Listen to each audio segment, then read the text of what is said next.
복음중개사무소에 오신 여러분을 환영합니다. 저희는 복음과 세상을 살피며 이야기하고 중개하는 전문 사무소입니다. 사무소에 오신 모든 분들께 복음에 가까워질 수 있도록, 그리고 삶 속에서 복음과 함께 바르게 살아가실 수 있도록 최선을 다하겠습니다. 네, 안녕하세요. 저는 주 실장이에요. 준비 안 하셨구만.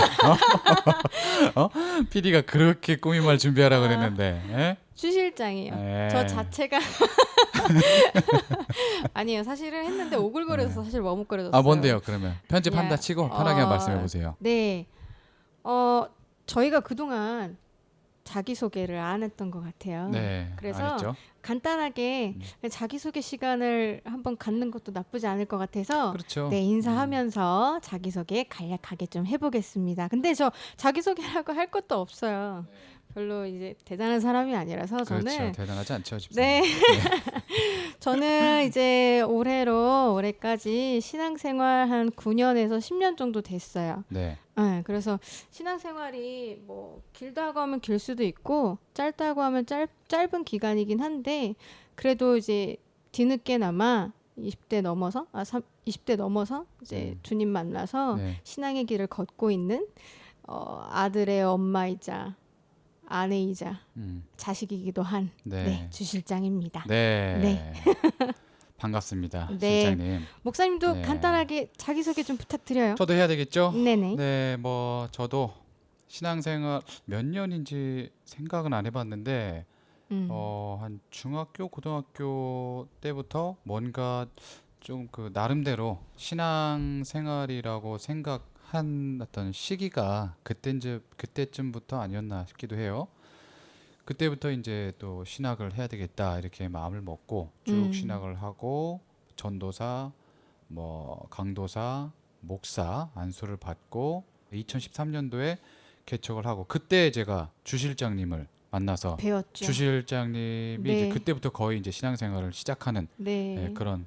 저 그때 음. 정말 감사해요. 왜냐면 저 나름대로 고민을 참 많이 하고 있었을 시기였어요. 어떻게 또 목사님을 만나게 돼서 어떻게 이곳에 터전을 잘 잡아주셔서 저희도 잘 붙잡고 본격적인 신앙생활을 했던 것 같아요. 그게 8, 9년 차 된 거예요. 네. 그게. 그래서 네, 그때부터 제가 예. 계산을 한 거지. 그러네. 예. 계산해 보니까 맞아요. 8, 네. 9년 차가. 네. 감사해요. 아이고, 별 말씀을 또. 네, 사실 근데 저도 개척을 했는데 참 많이 힘이 됐어요. 집사님, 그 남편 집사님 이렇게 해서 네. 저희 교회 성도님들 끝까지 같이 이렇게 함께 해주시고, 우리 집사님들 덕분에 정말 힘내서 지금까지 계속 잘 걸어가고 있는 것 같습니다. 복음중개사를 개업한 이유에 대해서 네, 잠깐 맞아요. 말씀드리자면, 설명해 주셔야 돼요. 지금 모든 대부분의 학자들이 말하는 걸 보면 한국에 다시 좀 개혁의 물결이 일어나야 되지 않냐, 뭐 이런 얘기를 많이 해요. 뭐 저도 일면 뭐 그렇게 생각을 하고 있었는데, 어디 뭐 TV나 라디오나 뭐 그런 걸 들어보면 정말 안타까운 좀 설교들이 많이 있고, 그리고 복음에 대한 약간의 좀 왜곡된 설명, 그리고 게다가 또 이단들도 너무 좀 득실득실되는 판치죠. 판을 쳐요. 네. 그런 분위기이기도 하고, 그런 와중에 저는 뭐 그냥 내 할 일은 열심히 해야 되겠다, 설교 네. 열심히 준비하고 우리 성도님들을 위해서 열심히 설교하고 성경 공부 같이 하고 이렇게 하면 되겠다라고 이제 생각을 하면서 목회를 하고 있었는데, 제 아는 지인 임 작가님이시죠, 우리 방송의 훌륭한 작가분님. 분이세요. 예, 네. 그 국어 선생님이시라 그런지 아주 글을 정말 잘 쓰시고, 맞습니다. 예, 제가 논문 쓸 때도 도움을 주신 분이세요, 집사님께서. 그래서 그 집사님께서 먼저 제안을 하시더라고요. 우리 라디오 방송을 좀 하자. 근데 제가 사실 뜨뜻미지근하게 반응을 해서 1년이 지났습니다. 1년 동안 네. 그 대화가 오갔던 거였어요? 아니요.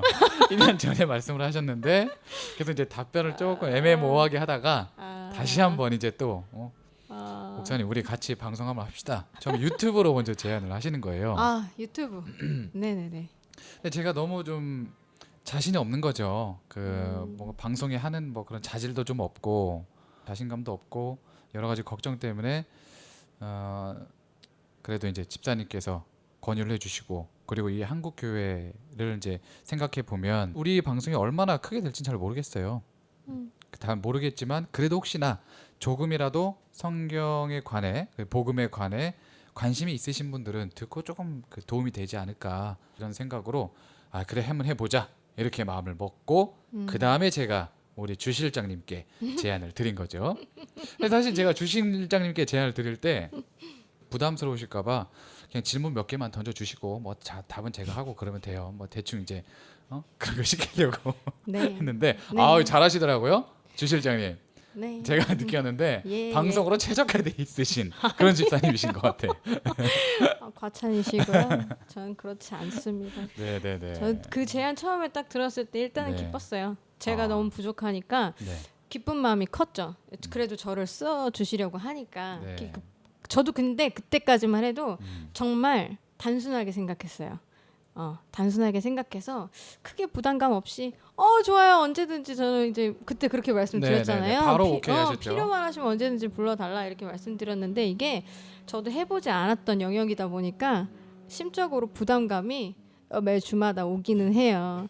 그럼에도 불구하고 이 압박감을 견디고 녹음이 끝나면 끝났다. 네. 후련함보다는 없어요. 그런 게 아니라 저는 감사한 거예요. 아 감사하다. 네, 이번 녹음 한 번을 통해서 또 나는 많은 걸 배웠구나. 나는 참 많이 부족하고 앞으로 더 많이 성경 공부 많이 해야겠다라는 깨달음을 얻으면서 이래서 주님이 나를 이렇게 또 써주시는구나. 라고 생각을 하는 거예요. 아멘. 네. 네. 아무튼 같이 함께 해주셔서 감사드리고요, 집사님. 네, 감사합니다. 언제까지 될지는 잘 모르겠으나 어쨌든 네, 우리가 맞아. 이게 가지고 마지막 있는... 방송일 수도 있죠. 맞아, 오늘이 마지막 방송이 될 수도 있어요. 안녕, 여러분. 오늘 3회차죠? 감사해요. 네. 네, 오늘 3회차죠. 네, 3회차 하고 네. 끝이 날지 아니면 뭐 네. 좀 계속 할지는 네. 우리가 꾸준히 네. 달려가 보도록 하겠습니다. 네, 그래서 네. 이제 앞으로 나아가려는 이 시점에 네. 저희가 이번에 새로운 직원을 뽑았죠. 직원이 있죠? 네네. 누구예요? 제가 나와라. 제가 이 직원을 먼저 간단히 또 소개를 해드리자면 네. 이 우리 그 PD이자 아니 그거는 알았어. PD가 아니고 그럼 뭐라고 그러지? 감독이야. 감독이라고 해야 되나? 네, 제가 말씀드리지 않았습니까? 기술 지원. 기술 지원. 네, 아직 소개 안 끝났으니까 말하지 마세요. 조용히 네. 해봐요. 우리 방송할 때 지금 우리 3회차 녹음이잖아요. 네네. 근데 우리가 녹음을 몇 번 했죠 지금까지? 셀 수 없어요. 한 30번 한 것 같아. 네, 녹음을. 누가 자꾸 다시 하라 네. 그랬어요. 그분이 그분이 이거 오셨어. 못 쓴다 이거. 목사님 자꾸 그렇게 빈구같이 말하지 말아라. 뭐 이렇게 자꾸 말하니까 점점 이게 압박감이 오더라고. 일단 직원 주지. 두갈씩으로 하라고 두갈씩으로 나한테 계속 그러시는 거예요. 두갈씩으로 하라고. 그래서 네 알겠습니다. 이제 굽신굽신했죠. 네네. 오늘 방송이 얼마나 힘든지. 맞아요. 예? 이 우리 신입 그분이 대리, 오셨어요. 예, 우리 신대리. 자 어서 오십시오, 신대리님. 네, 안녕하십니까? 경력직 신입 대리대리 신대리입니다. 네 반갑습니다. 간단하게 소개를 드리자면 경력직 신입이고요. 네. 어렸을 때부터 교회를 갔지만 내가 기독교인이라는 생각은 그러니까 진지하게 안 했던 것 같아요. 네. 교회에 가고 있지만 교회에서는 항상 이제 형이상학적인 얘기만 하니까 뭔가 이제 하나님은 계신 것 같은데 답이 기독교가 아닐 수도 있겠다 그런 생각을 막연하게 생각을 하다가 이리저리 흘러가다 보니 저희 소장님을 만나고 또 이제 이사를 오다가 이사를 오게 왔어요? 안 네, 왔어요? 이사를 반쯤 왔어요. 걸쳐 있어. 네, 걸쳐 있습니다. 그래서 네. 이사 와서 이제 같이 또 방송을 하자고 하셔서 네, 이렇게 오게 됐습니다. 네. 영광입니다. 감사합니다. 네, 저의 대리님. 역할은 이방인과 음. 뭔가 교회 다리를 반쯤 걸친 사람들의 입장을 좀 많이 생각해서 저희 소장님께 질문을 아 사실 제가 드리면 안 되는데. 왜요? 왜요? 누가 드려 그러면? 아 저희가 원래 네. 이제 게스트를 섭외를 하려고 했었잖아요. 아, 네네. 아. 네. 이제 그게 섭외가 잘 안 되니까 음. 제가 이렇게 간헐적으로 네. 아니 근데 네. 신대리님이 그 역할을 정말 잘해주세요. 다른 네. 누구보다도. 아니 근데 그러니까 이렇게 오게 된 거야. 원래 이 사상이 자리까지. 이방인 인식이 좀 되게 강해서 사상이 이방인 인식. 잘하실 거야. 네, 이방인의 입장을 잘 알고 있죠.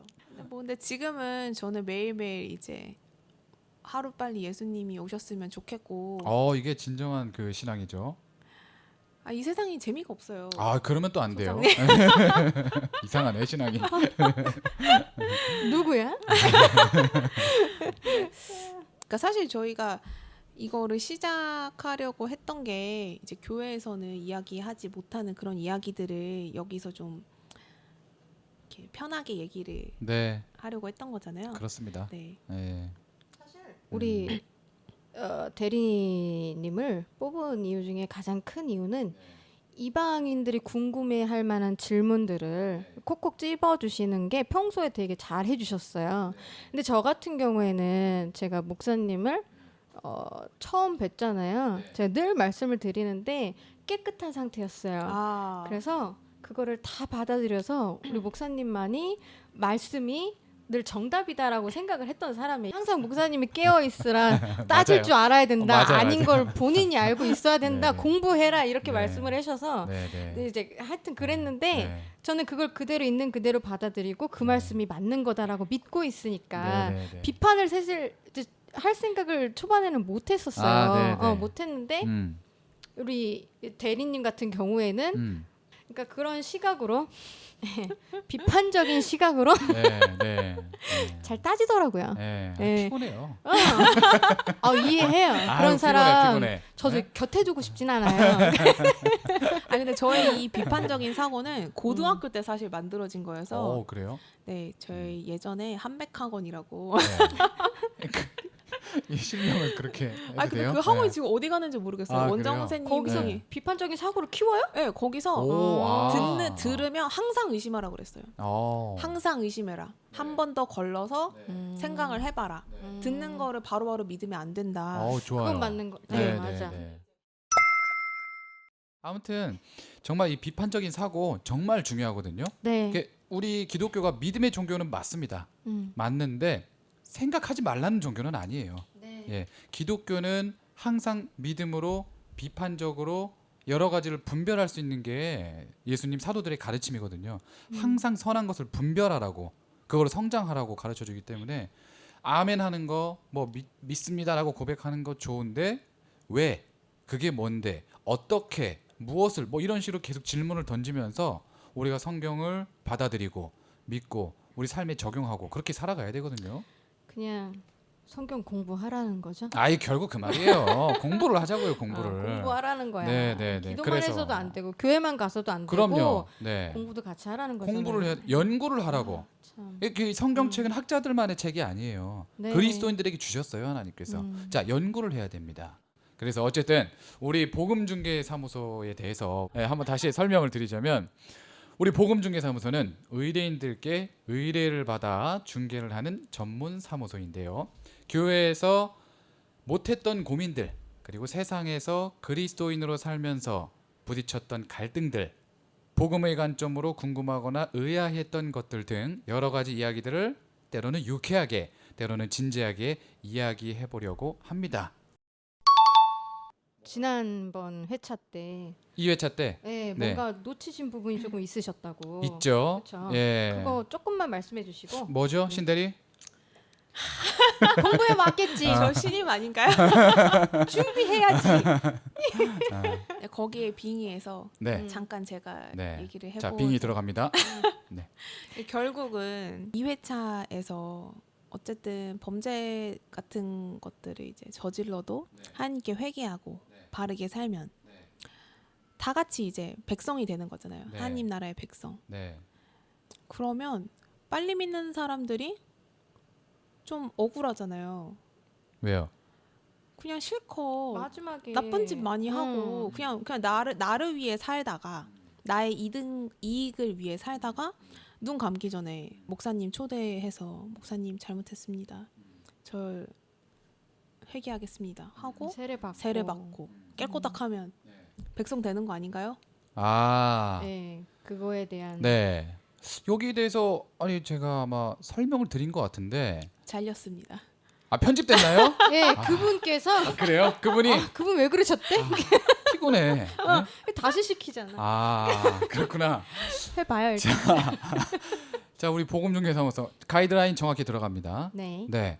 자 회개하고 세례 받으면 천국 갈 수 있는지 없는지 모른다.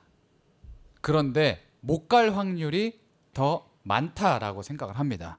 왜냐하면 성경은 회개는 완전히 돌아서는 걸 의미하거든요. 돌아선다라는 거는 뭐 뒤돌아서 뭐 이게 아니고 다른 나라에서 살다가 이쪽 나라에서 살아가는 삶을 말을 해요. 그래서 성령의 열매를 굉장히 많이 강조합니다. 사도 바울도 그렇고 야고보도 그렇고 마태도 그렇듯이 열매가 없으면 하나님 나라에 들어가기가 어렵다고 경고를 분명히 여러 차례 이야기하거든요. 그러니까 하나님이 모르시겠어요? 실컷 그동안 예수님 알고 있었는데 실컷 안 믿다가 자기 즐길 거 다 즐기다가 죽기 전에 좀 극단적으로 이제 예를 들자면 죽기 전에 목사님 저 빨리 세례 받게 해주세요. 세례를 딱 받고 딱 죽어요. 그 하나님이 모르시겠냐고 그 속마음을. 그래놓고 아이고 그래 너 세례 받았으니까 이제 너는 천국.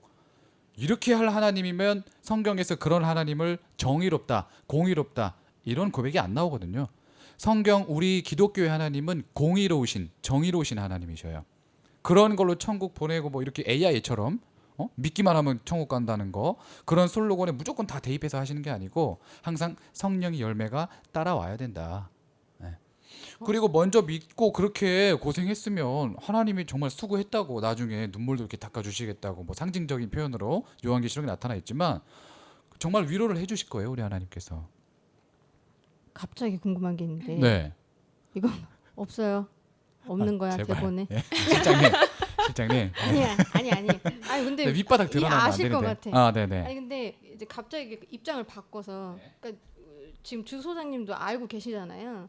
네. 그렇게 갑자기 네. 이제 세례를 받고 해도 천국에 보내주지 않을 것이다라는 하나님의 입장을 네. 알고 계시잖아요. 네. 그럼 목사님은 알고 계시니까 그 노쇠한 이방인이었던 이 사람이 갑자기 죄 많이 짓다가 세례를 받으러 왔어. 네. 그럼 세례를 해주실 거예요? 세례 해야죠. 하기는 해야 되는 세례는 거야? 해야 돼요. 근데 이 사람이 네. 열매를 맺지 않고 그대로 죽어버렸어요. 그러면은 어쨌든 음. 그 목사님이 그 사람의 과정을 알아. 죽기 전에 그냥 천국 가려고 세례 받으려고 하는 거야. 하는데도 불구하고 목사님 입장에서는 세례를 해주셔야 되는 거예요? 아까 이제 그 이야기에 대입해서 제가 만약 거기에 있는 목사라면 네. 그러면은 하나님도 그 사람한테 천국 안 보내주실 거라는 걸 알고 계시잖아요. 그럼 이거는 세례를 해주는 게 맞는 거야 아닌 거야? 저는 일단 해야 된다고 봐요. 왜냐하면 믿음의 고백이 있으면 그 순간적으로 진심일지 아닐지는 모르겠지만 어쨌든 표면적으로 믿는다고 하니까 저는 그 그거는 속마음을 그럼 모르잖아요. 일단 하나님이- 세례는 해야 된다. 목사의 직무는 해야 되고 그 이유는 하나님께 맡긴다. 네. 믿고 싶다는데 어떻게 세례를 안 해요? 목사님이 해야죠 좀 세례를. 힘들어요. 해주기 싫을 것 같아. 싫지. 어. 네? 아유 얄미운데. 살인자야. 아유, 살인자인데 네. 세례를 하겠대. 정말 세례를 짜증나지만 받겠대. 네, 해야 돼요. 그래도 해결됐나요? 예. 네, 감사합니다. 씁쓸하지만 받아들여야지. 네. 자, 오늘 주제는 네.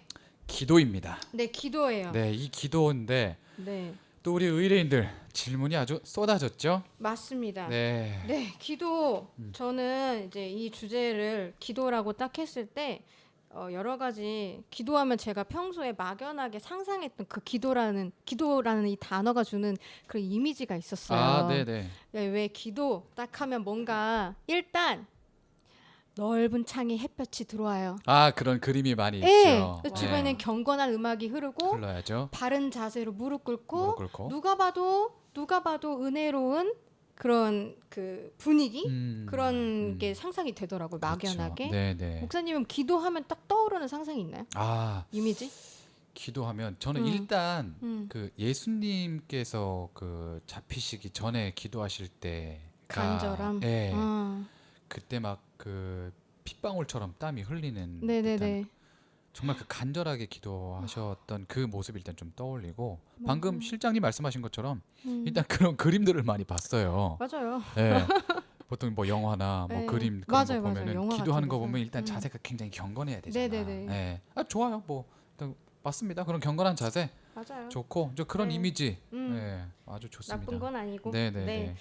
그래서 이 기도라는 게 교회 다니기 전에 사실 원하는 게 본인이 개인적으로 원하는 게 있을 때 그거를 이제 얻게 해달라고 혹은 뭐 힘든 일들이나 나의 이 고난들이 하루빨리 끝나게 해소되기를 희망할 때 기도를 하게 되는 개념이 컸던 것 같고 그렇죠. 주변 네. 이방인들도 그렇게 생각하는 것 같아요. 네. 뭔가 구할 게 있을 때만 네. 개인적으로. 네네. 그럴 때 이제 기도를 하는데 이런 맥락에서 기도에 대해 여러 가지 질문들이 많아요. 뭐 기도를 왜 해야 되며 뭐 기도할 때는 어떤 자세로 해야 되며 기본적으로 뭐 기도할 때 뭔 내용을 해야 되냐 뭐 기도하는 순서가 있냐 여러 가지 질문들이 있는데 첫 번째 질문 들어갑니다. 네. 신대리 네. 뭐 하나 지금? 저 지금 우리 지금 열심히 지금 방송하고 아니, 있는데 아니요, 아니요. 지금 다른 짓 하고 있어 지금. 아니요 보세요. 저 조 실장님, 근데 네. 관리 좀 하세요 지금 오늘 남아 처음 있다가. 들어왔는데 야근인가요? 방송 지금 만만하게 보네. 이게 같은 가족을 채찍질해도 되는 거예요? 네, 채찍질 하면 안 네네네. 됩니다. 네, 우리 사랑합니다. 자, 네. 우리 질문 한번 들어볼까요? 네, 첫 번째 질문 할게요. 네. 자, 기도는 왜 해야 되는 걸까요? 기도를 왜 해야 네, 되느냐? 기도를 왜 해야 될까? 왜? 자, 어렵네요. 음흠. 이게 사실 기본적인 질문인데 막상 대답하려면 답이 안 나와 한 번에. 기도를 왜 해야 돼? 그렇죠. 뭐 당연히 하는 거니까 뭐 이렇게 하는 건데 우리는 그렇게 대답할 수 없죠. 네. 우린 전문가니까. 자, 기도를 아하. 왜 해야 되느냐? 그래서 이번에 한번 쭉 연구를 해봤습니다. 오. 그런데 찾아보니까 아하. 성경에서 이제 경건한 시간에 지금 실장님 커피를 많이 마셨어요. 네, 지금 마음을 좀 가라앉히시고 네. 자 경건하게 들어갑니다. 네. 자 기도를 왜 해야 되는지에 대해서는 성경이 자세하게 가르쳐 주지는 않았습니다. 그냥 기도는 하나님께서 선택하신 백성들을 보면 그냥 다 당연하게 해야 되는 것처럼 하고 있더라고요. 구약 성경부터 구약 시대부터 이제 신약 시대까지 보면은 뭐 제자들도 예수님께 주님 기도를 왜 해야 됩니까? 이렇게 물어보질 않았거든요. 오히려 어떻게 기도를 해야 되겠습니까? 방법을 물어보지 기도를 해야 되는 이유에 대해서는 말을 하지 않았어요. 그러니까 자세하게 설명은 안 되어 있지만 그래도 그 구약의 뭐 선지자들이나 백성들이나 신약의 어떤 예수님의 제자들의 기도를 쭉 들어보면 대답을 굳이 하자면 하나님과 동행해야 되기 때문에 기도를 해야 한다. 하나님과 네. 동행해야 하기 때문에. 네. 말하자면 이제 동행이라는 것은 음. 하나님의 계획에 동참한다는 뜻이거든요. 하나님께서 세우신 계획이 있어요. 네. 그 계획에 우리 하나님의 백성들이 동참하는 방법이에요. 어떻게? 기도로. 그래서 기도로? 자 예를 들어서 이제 음. 구약 성경에 모세가 그 하나님이 이스라엘 백성들을 출애굽하실 때 심판을 하셔요. 애굽을 심판하실 때 여러 가지 그 심판하는 그 여러 가지 내용들이 있거든요. 거기서 파리 때 뭐 개구리 때 이런 걸로 심판하실 때 이렇게 적혀 있어요. 뭐 출애굽기 8장 12절 13절 모세가 여호와께 간구하매 여호와께서 모세의 말대로 하시니 이렇게 말씀하시거든요. 그래서 모세의 말대로 여호와의 심판이 집행돼요. 근데 원래 하나님께서 심판을 계획해 놓으시긴 해 놓으셨어요. 근데 모세의 간구를 듣고 집행하십니다. 그래서 말씀드린 것처럼 하나님의 계획에 동참하는 방법이다. 기도가. 그리고 이런 방식으로 하나님의 계획에 우리가 동행한다. 또 예를 들어서 뭐 창세기 보시면 리브가가 임신을 못했거든요. 이삭 와이프 리브가가 임신을 못할 때 이삭이 기도를 하니까 그 기도를 들으시고 임신을 하게 해주셨어요. 그러니까 창세기에서는 상속자가 되게 중요한 문제예요. 아브라함에게 세우신 언약을 계속 상속받아야 되기 때문에 그런 기도를 해야 합니다. 그때 당시에는 임신을 위해서. 그리고 뭐 신약 성경의 요한계시록 거기 뭐 8장 3절 5절에는 성도들의 기도와 하나님의 어떤 응답이 나오는데 요한계시록이 저명한 학자 그레고리 K 빌은 거기서 주석에서 이렇게 이야기를 합니다. 하나님이 성도들의 기도에 응답하시는 최후의 심판이다. 그러니까 하나님의 최후의 심판도 성도들의 기도와 함께 하심. 이렇게 해서 어쨌든 하나님께서 온 세상을 향해서 세우신 계획에 하나님이 선택하신 백성들의 기도를 들으시고 그 계획을 통해 이루어 가신다. 일을 하신다. 통치하시고 다스리신다. 근데 네. 이 응답이라는 게 네. 지금 말씀하신 모든 이제 이야기들은 출애굽기도 그렇고 모세 이야기도 그렇고 구약 얘기잖아요. 네. 신약도 있고. 구약 같은 특히 구약 시대 같은 경우에는 응답을 바로바로 해주셨어요. 전쟁에서 승리하게 해주시던가. 네네. 내가 벌하겠다 네. 하시면 벌을 내리시고 이런 하나님의 음성이 진짜 직접 모세나 이제 여호수아나 이때 구약 시대 사람들은 직접 그 음성을 들으셨잖아요. 들으면서 그렇죠. 응답을 바로바로 들으셨단 말이에요. 근데 요즘 세대 기도, 즉 요즘 사람들이 하고 있는 그 기도를 말씀을 드리는 거예요. 요즘 사람들이 기도를 하면 음성이 어떻게 들리나, 과연 내 기도에 응답을 해주시는 건가에 대해서 정말 궁금해요. 네네. 모세 이야기도 그렇고 전부 다 그때 당시에는 어떤 하나님의 영광이 스스로 드러나야 할 시대였잖아요. 그래서 하나님이 일을 조금 더 적극적으로 하셨던 것 같아요. 네. 맞아요? 네. 근데 네. 맞죠? 네. 네, 맞습니다. 근데 네. 요즘에는 그렇지 않잖아요. 성령님이 다르죠. 개개인에게 있다고 말씀하셨잖아요. 네, 근데 네.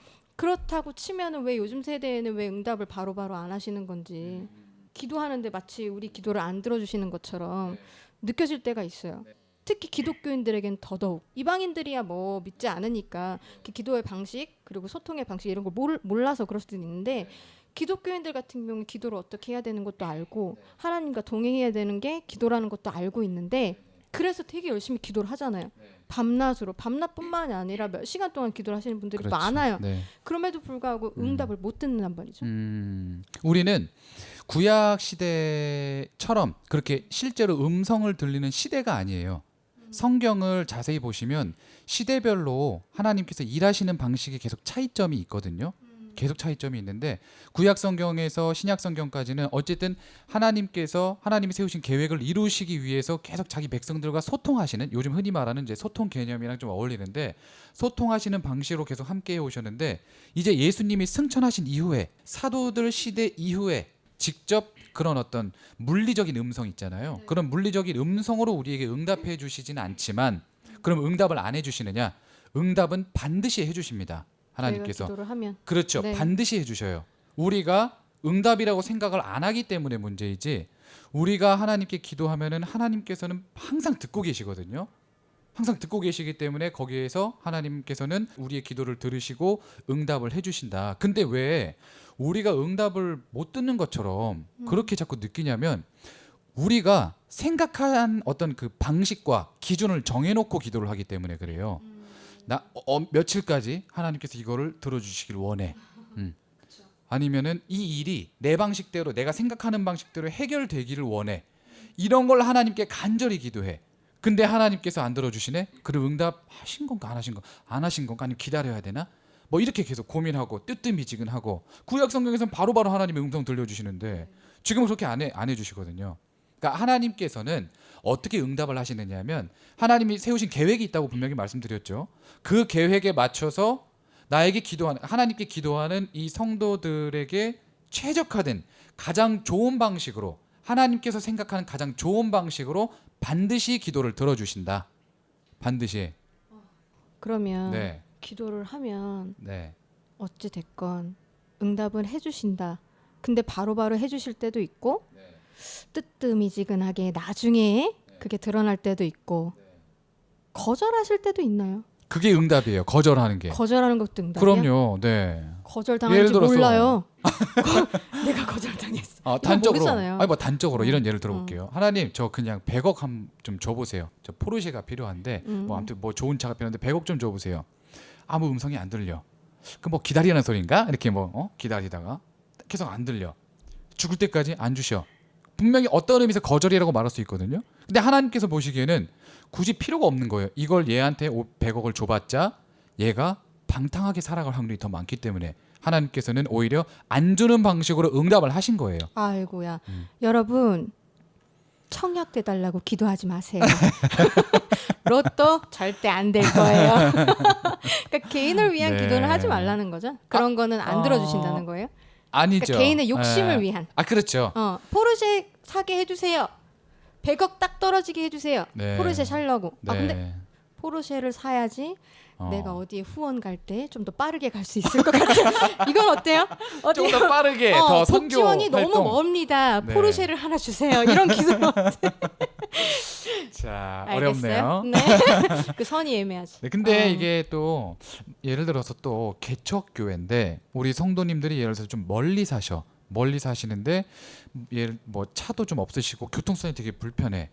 그러면 저는 이런 기도는 해도 된다고 봐요. 우리가 교회 차량이 필요한데 우리 성도님들 같이 예배 같이 드릴 수 있도록 이렇게 차가 필요한데 이 정도 좀 모금이 어떤 그 도움이 필요합니다. 후원이 하나님, 저는 그래. 이런 기도는 그래도 좀 가능하다고 봅니다. 그러니까 이 기도하는 목적이 네. 뭐냐가 굉장히 중요하거든요. 맞아요. 그러면 이 기도를 통해서 주님이 어쨌든 듣고 계신다라는 거, 그럼요. 응답을 다양한 방법으로 다양한 방법으로. 해주신다는 거. 그렇죠. 참 이게 근데 참 계시를 원하는 사람들이 많이 있어요. 아, 많아요. 사실은 네. 그 어떤 내가 지금 너무 힘든 고난에 있는데 선택할 수 있는 어떤 계시를 주세요. 그런 사람들도 많이 있거든요. 네. 그러니까 그런 부분들이 많이 있는데 네. 그러면 기도를 할 때 네. 우리가 어떻게 기도를 해야 될까? 과연 이 기도는 들어주실까? 저 기도는 들어주실까? 그러면 그 선택의 기준이 애매모호해지는 거잖아요. 그러면 우리가 기도를 할 때 무엇을 구해야 하는지 그것도 좀 설명 좀 해주세요. 잠시만요. 저 1번 문제에서 자, 시작됐나요, 신대리? 자, 파이트. 네.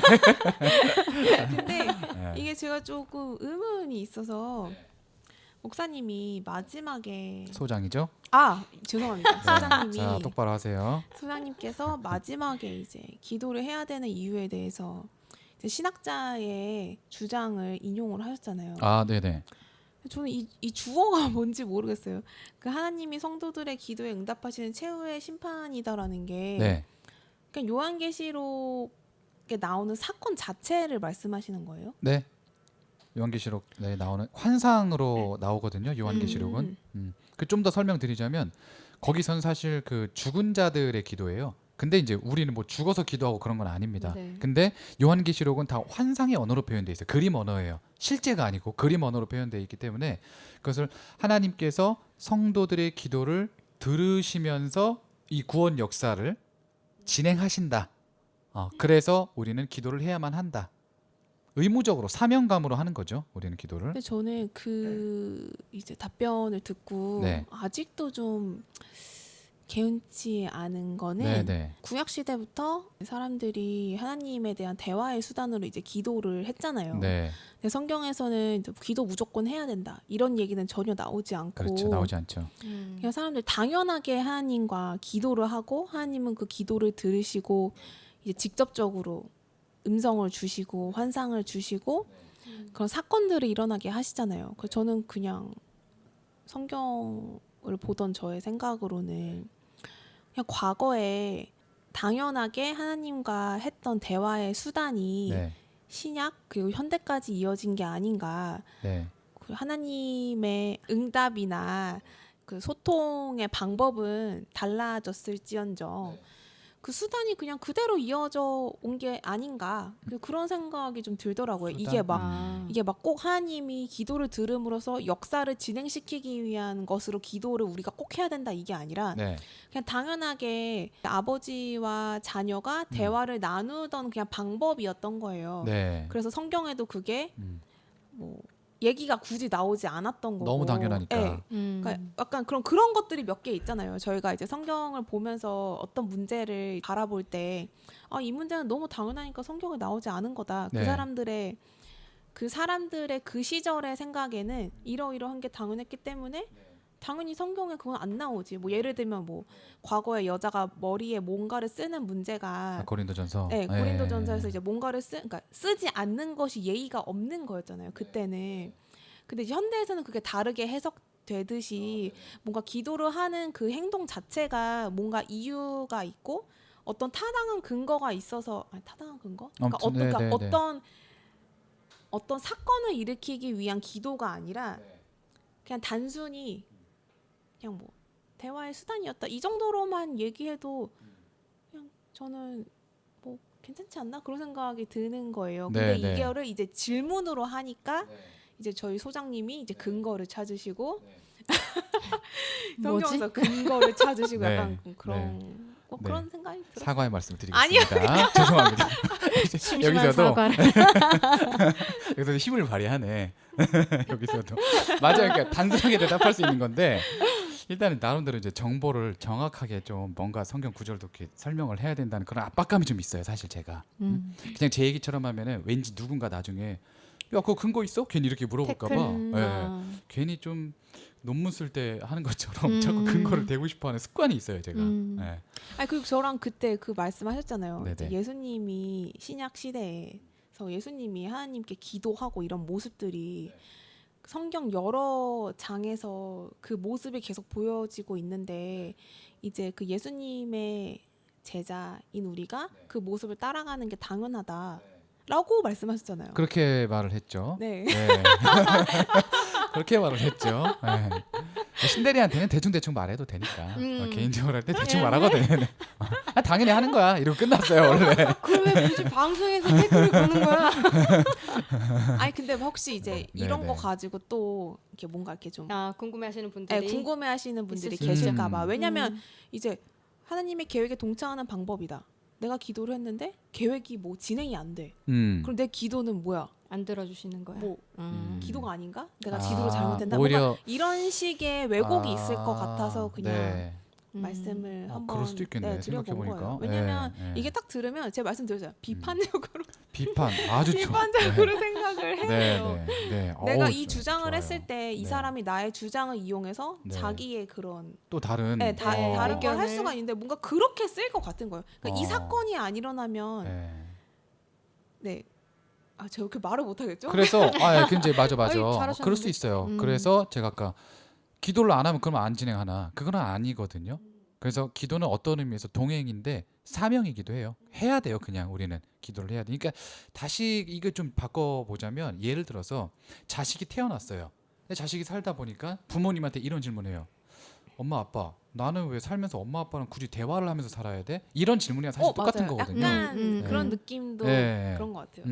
그런 것 같아요. 당연히 해야 되는 당연히 자식을 그렇게 잘 자식답게 성장하게 하려면 꾸준히 대화를 하고 배워야 되고 부모에게 뭐 좀 혼이 날 수도 있고 칭찬받을 수도 있고 그렇게 하는 것처럼 어쨌든 이런 소통이 필요한데 기도를 왜 해야 되지라는 질문은 좀 그런 질문과 같거든요. 사실상 이렇게 단답형으로 질문하는 게 좀 나았을 수도 있겠다라는 네, 좀 지적을 해주신 거죠. 어렵긴 하죠. 왜냐하면 이제 우리는 소통이 네. 맞아요. 직접적으로 오진 않으니까 네. 현실의 부모님과는 다르게 하나님의 음성이 들리진 않잖아요. 안 들려요. 네, 주변에서 뭐 저는 그런 거 되게 많았던 것 같아요. 제가 어떤 문제를 가지고 네. 해결해 달라는 기도는 안 했는데 좀 저는 기도를 좀 보고하듯이 하거든요. 하루의 일과를 좀 저는 보고하듯이 뭐 했습니다 이런 거. 네, 약간 그런 식으로 했던 적이 있었어요. 20대 초반에 그냥 고통스럽다고만 얘기를 했어요. 하나님께. 하지만 원망하진 않았어요. 그냥 힘들다. 저는 좀 이런 것들이 좀 그냥 지나갔으면 좋겠다. 혹은 좀 어떻게 해결이 됐으면 좋겠다. 기도한 거네요. 했네. 기도를 했는데 했네. 그걸 원했네. 그 대답을 네. 다른 사람한테서 답을 찾은 적이 있어요. 네. 저에게 조언을 주시던 네. 이제 멘토분이 계셨는데 그냥 이제 자연스럽게 대화를 하다가 이제 그 주제로 얘기를 했는데 근데 그분이 이제 저의 문제를 되게 가볍게 이거는 뭐 이래서 뭐 자매가 이렇게 생각하면 되지 않을까 혹은 이렇게 해봐라는 식의 그런 대답이 저한테 되게 명쾌하게 들리는 거예요. 그래서 그때 그냥 이게 되게 주변 사람으로 하여금 나에게 답을 응답을 주시기도 하는 건가? 그런 생각도 그렇게 볼 수 들더라고요. 있어요. 네. 네. 왜냐면 그분도 이제 교회 사람이었으니까 네. 그때 이제 제가 출석하던 교회 목사님께도 여쭤보니까 기도 응답은 뭐 어떤 뭐 여러 방법으로. 네, 여러 방법으로 오는데 그게 뭐 무응답일 수도 있고 뭐 주변 사람에게서 그 답을 들을 수도 있고 아니면 뭐 거절당할 수도 있고 굉장히 여러 가지로 이제 오지만 자매가 그걸 잘 분별을 해야 됩니다라는 말을 들었을 때 저는 그때 되게 명쾌했어요. 그게. 맞아. 예, 분별력이 정말 필요해요. 예. 예, 그럴 수 있습니다. 오히려 단답형으로 딱 얘기하는 것보다 그게 더 되게 와닿으셨구나. 네, 되게 와닿았어요. 음. 그게. 그래서 지금은 별로 기대를 안 해요. 뭐죠? 무슨 기대를 한다는 거예요, 그러니까 갑자기? 기도했을 때 끝이. 아, 어차피 아. 그러니까 제가 이렇습니다 하나님이라고 기도는 하지만 하나님께서 이제 이게 응답에 맞다, 대한 기대? 맞다고 생각하시던 때에 음.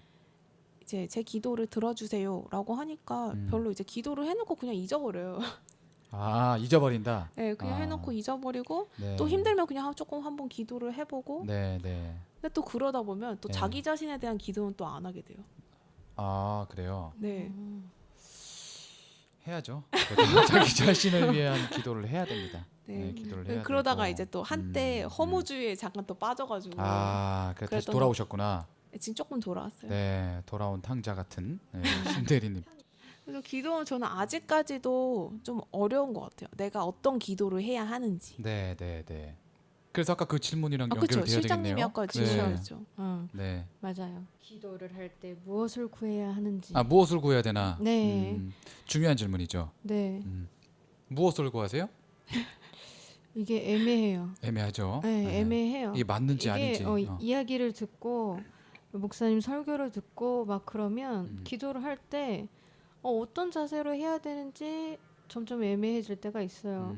그러니까 기도를 할 때 저희 시어머님이 예전에 그랬다고 말씀하셨잖아요. 기도를 할 때 모르겠으면 기도를 하는 그 방식이 있으니 그런 걸 한번 따라 해봐라. 그것도 좋은 먼저 방법이에요. 감사의 기도를 드리고 오늘 뭘 감사했었는지 그리고 뭐가 이제 본인이 느끼기에 성경적으로 잘못된 행동들을 했는지 회개 기도도 하고 그리고 진짜로 구하는 게 있으면 그런 것도 구하고 교인들을 우리 교회 식구들을 위해서도 기도를 하고 이런 것들에 대해서 편하게 하면 된다라고 이야기를 하시더라고요. 그래서 저는 이런 기도를 통해서 아까 전에 대리들이 신대리도 얘기했지만 아까 네. 응답에 대한 기대를 안 한다고 했잖아요. 네, 네. 사실 그게 맞는 것 같아요. 응답을 기다리는 것 자체가 어떻게 보면 그 믿음을 시험하는 것 같아요. 그 응답을 기다리고 그 좀 응답이 하나님을 없으면 시험하는 것 같은? 흔들리고 네. 그런 기분이더라고요. 그러니까 이게 맞는 거야. 그러니까 기도를 하고 구할 게 있으면 구하고 그거에 대한 기대를 안 하고 잊어버리는 거 이게 저는 나쁘진 않은 것 같더라고요. 그래서 아니 계속 구하죠. 계속 구하는데 언제 응답해 주시지? 이런 거에 대해서 조바심을 가질 필요는 없다는 거지. 그럼에도 불구하고 아직도 헷갈리는 부분은 정확히 무엇을 구해야 하는지 그런 부분이 아직 헷갈려요. 무엇을 구해야 되는지에 대해서 먼저 좀 나누기 전에 그 두 분 말씀에 지금 대화를 나누다가 공통적으로 일치된 부분이 뭐냐면 기도하고 잊어버린다. 왜냐하면 이제 하나님께서 언제 들어주실지는 이제 하나님의 영역이니까 근데 기도하고 잊어버린다라고 말씀해 그쵸. 주셨는데 그 마음이 편해요. 차라리 마음이 네. 편하긴 한데 네. 근데 그게 잊어버리는 거는 좋지는 않습니다. 아니요. 빨리. 새까맣게 잊어버린다는 게 아니라 음. 조바심을 잊어버린다고. 조바심을 안 갖는다. 조바심을 갖지 않는다고. 이제 내 기준에 세운 거를 이제 그런 걸 그렇죠, 없애고. 그렇죠. 네. 아까 전에 말씀해 주셨듯이 내가 지금 이 구하는 기도를 했는데 간절함을 기도를 드렸는데 이번 주까지, 이번 달까지 계시를 주세요, 응답을 주세요. 이런 걸 안 한다는 거지. 네네네. 어. 맞아요. 거기에서 조금 더 뭘 이제 추가적으로 설명을 하고 싶었던 게 이제 지금 말씀드리려고 하는 건데 이제 잊어버린다는 건 이제 그런 걸 잊어버릴 수는 있어요. 근데 괜찮은 거야 그러면? 그거는 괜찮은 거야? 그거는 괜찮아. 음. 그거는 괜찮은데 이거 들으시는 분들이 좀 오해를 하실 수 있어요. 네. 그러니까 왜냐하면 예수님의 이름으로 기도드렸습니다. 딱 그러고 알아서 해주시겠지. 그러고 이제 또 난 내 방식대로 사는데 아니죠. 기도할 때 우리가 이걸 중요하게 생각해요. 기도를 아까도 말씀드렸던 것처럼 동행이라는 의미가 항상 있어야 되거든요. 기도를 하면 기도의 내용에 대해서 나도 최선을 다해야 돼요. 내가 기도한 내용에 대해서 최선을 다해야 돼. 이제 방금 이제 이것과 관련해서 지금 무엇을 기도해야 되나요? 이쪽으로 이제 또 대답과 연결되는 건데, 자 분명히 예수님께서는 말하죠. 아마 다 아실 거예요. 그리스도인이라면 너희는 먼저 그의 나라와 그의 의를 구하라. 이 말씀을 하셔요. 그의 나라는 하나님의 나라입니다. 근데 하나님의 나라? 그래 하나님 나라 뭐 좀 약간 뜬구름 잡는 것 같아. 여기까지만 들으면 맞아요. 하나님의 나라라는 거는 예수님의 왕권이 드러나는 것. 자 여기까지 말하면 신대리가 이제 슬슬 또 이제 발끈할 그쵸. 것 같아요. 그게 무슨 말? 예수님의 왕권이 무슨 말이야 이게 쉽게 설명하라고. 예. 자 이제부터 구체적으로 들어갑니다. 신대리님 지금 째려보고 있는데 자 예수님 이게 중요해요. 일단 이걸 짚고 넘어가야 돼. 예수님의 왕되심이 이루어지고 예수님의 왕권이 드러나는 곳이거든요. 자 그다음부터 설명을 드릴게요. 복음서에서는 예수님이 무슨 일을 하셨어요? 귀신들을 쫓아내시고 제자들 가르치시고 병든 자 치유하시고 이게 예수님의 왕권이 드러나는 거예요. 그리고 또 예수님이 승천하셨을 때 하나님의 나라라는 말, 이 말이 이제 사도들이 분명 예수님이 말씀하신 거 기억하셨을 거예요. 그의 나라를 구하라고. 사도들이 그의 나라를 구하는 기도를 하거든요. 그럼 그 기도가 바로 누구를 위한 기도냐? 교회예요. 교회. 그의 나라는 곧 교회다. 서신서에서 보면 교회를 위해서 기도하는 겁니다. 교회. 디모데에서는 세상을 위해서도 기도하라고 해요. 이 국가에 대해서도 기도하라고 하고. 근데 그 국가에 대한 목적도 교회의 평안을 위해서 기도하는 겁니다. 우리는 개인적인 기도는 많이 해요. 좋아요. 근데 교회를 위해서 기도하는 거는 좀 습관이 잘 안 돼 있으신 것 같아. 그래서 그의 나라를 기도하라는 말은 곧 교회를 위해서 기도하라는 말인데 여기서 우리가 사도 바울이 그러면 무엇을 위해서 기도했을까? 교회를 위해서 기도하는데 그러면 교회를 위해서 무엇을 기도했을까? 여기에 대해서 뭐 에베소서 뭐 그리고 뭐 골로새서 뭐 데살로니가 후서 뭐 빌립보서 여기서 이제 사도 바울이 쭉 기도를 하거든요. 사도 바울이 편지를 쓸 때 항상 하나님께 감사함은 뭘 쭉쭉쭉 말하고 그리고 내가 간구하는 것은 이렇게 하면서 쭉쭉쭉 이야기를 해요. 그것을 종합해 보면 사도 바울은 세 가지로 요약을 해서 그 기도를 합니다. 첫 번째는 일단 가장 큰 원리는 교회가 성장하기를 바랍니다. 교회의 성장. 이 교회의 성장에는 어떤 것들이 있냐면 먼저 사랑으로 성장하는 거. 교회가 그러니까 서로 사랑으로 계속 성장하는 거예요. 그리고 지식으로 성장하는 거. 계속 지식으로 성장하는 것이죠. 그리고 하나는 끝까지 인내하기를. 이 세 가지를 거의 이 중심으로 기도를 많이 하더라고요. 이 세 가지를 위해서.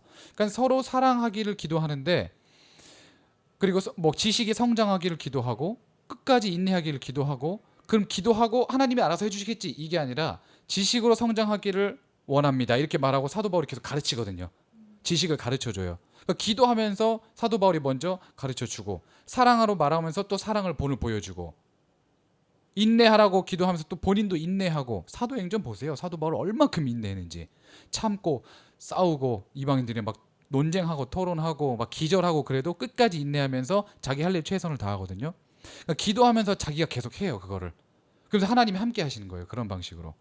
근데 여기서 우리가 기도를 할 때 좀 다시 우리 한국교회를 되돌아볼 필요가 있을 것 같아요. 과연 우리가 끝까지 인내함으로 서로 사랑하는 실천을 하고 있는가? 기도만 하고 실천을 안 하고 있는 것 아닌가? 그리고 우리가 하나님을 바르게 알게 해주세요 기도만 하고 연구를 안 하고 있는 것 아닌가? 교회 성장이라고 해놓고 도대체 무슨 성장을 위해서 기도하고 있는가? 나랑 맞는 사람만 교제하기를 원하고 저 불편한 사람 나랑 성향이 안 맞는 사람이랑은 교제를 안 하고 그럼 예수님이 그렇게 돌아가셨냐고. 나 쟤랑 안 맞아. 나 너를 위해서는 안 죽을 거야. 예수님 이렇게 사역 안 하셨거든요. 사도 바울도 그렇게 가르치진 않았고요. 그러니까 그런 것을 보면 우리 사랑으로 성장해야 되고 지식으로 성장해야 되고 끝까지 인내해야 되고 일단 조금 더 아무튼 깊이 조금 들어가자면 이 세 가지로 우리가 좀 기도할 필요가 있다. 그의 나라를 구한다라는 말. 그러면 네. 개인을 위한 기도는 네. 하면 안 되는 거죠? 되는 거죠. 아, 네. 이거 다 개인 포함되어 있는 거거든요 지금. 사랑과 네, 지식과 그렇죠. 그 인내 안에 인내. 네. 개인의 소망도 포함이 된다. 포함되죠. 네. 예를 교회를 들면? 위해서. 예를 들면 뭐요? 어떤 게 있을까요? 나한테 지금 예를 들어보라고. 네. 자, 그 선이 애매하다니까. 예를 들면 뭐 야고보서에서 보시면은 의심하지 말고 구하라고 말하거든요. 지혜를 구하라고 해요. 근데 그 맥락에서는 인내할 수 있는 지혜라는 뜻입니다. 뭘 인내해요? 이 세상의 불의함과 관련해서 하나님 저 지금 너무 힘든데 인내할 수 있도록 저에게 힘을 주세요. 이런 기도. 그리고 기도하고 진짜로 인내를 해야 돼요.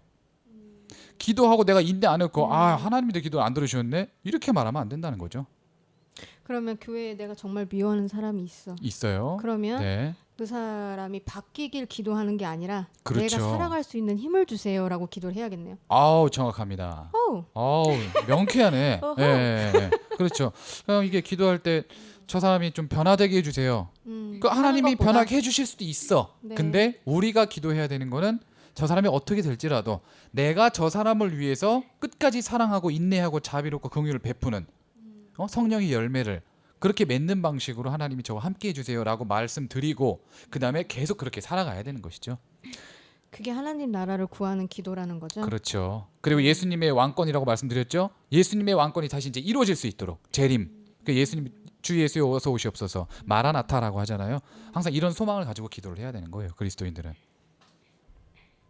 자 신대리 또 지금 째려보고 있는데 네. 저의 눈빛을 네. 째려본다고 말씀하시면 지그시 바라본 건데. 지그시 사랑으로 지금 쳐다보고 계셨습니다. 그러면 네네. 그 외에 대형 교회들이 네. 뭐 수능 작심 뭐 백의의 기도 아. 그런 식의 뭐 수험생을 위한 기도 네. 뭐 직장인을 위한 기도 이런 것들이 좀 있잖아요. 되게 일반적으로. 그럼 그런 류의 기도들은 전부 다 하나님이 좋아하시지 않는 기도인가요? 안 좋아해요. 안 좋아합니다. 네. 그게 자 대학 못 가면 사랑 못해?